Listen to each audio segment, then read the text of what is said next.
Menu పాటించడం లేదని residential hostel సిబ్బందిని సస్పెండ్ చేస్తున్న కలెక్టర్ హనుమంతరావు. భువనగిరి పట్టణంలోని తెలంగాణ సోషల్ వెల్ఫేర్ రెసిడెన్షియల్ హాస్టల్ను ఆకస్మిక తనిఖీ చేసిన కలెక్టర్ హనుమంతరావు మధ్యాహ్న భోజనంలో కొత్త మెను పాటించడం లేదని, గుడ్లు సరిగా లేవని, పెరుగుకు బదులు మజ్జిగ పెడుతున్నారని, పిల్లలతో పనులు చేయిస్తున్నారని కేర్ టేకర్ రమేష్ ను సస్పెండ్ చేసిన కలెక్టర్ స్కూల్ ప్రిన్సిపల్ కి సోకాజ్ నోటీసులు ఇచ్చారు. What is the menu? Menu ఏంటి? నువ్వు పెట్టేదేంటి? ఏది ఏం చెప్పలేదు. 3 కర్రీస్ అయితే రోజు అవుతుంది. అది కాడా నువ్వు పెట్టేది నీళ్ళ మధ్యన ఏది రసం అవకాశం బాబు? అసలు మెను ఏది? మెను షీట్ ఏది? మెను ఏది?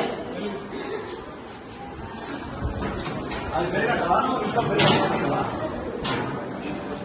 నీళ్లు పోయటం కాదు, మధ్య కాదు. ఎందుకు ప్రభుత్వం 40% ఎందుకు పెంచింది? వెంటాడు మనం తిరగాక. What is that? ఏం చెప్తున్నావు explanation? Why are making explanation?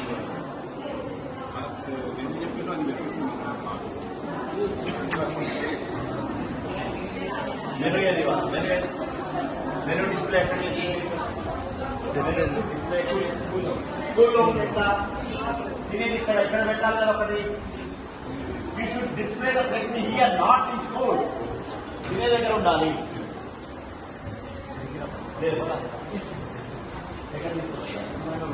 Room లో పెట్టి ఎవరు తెలవద్దు. ఏం ఉన్నాయి ఏమున్నాయి ఎవరు తెలియదు. I suspend I give show call notice. You explain.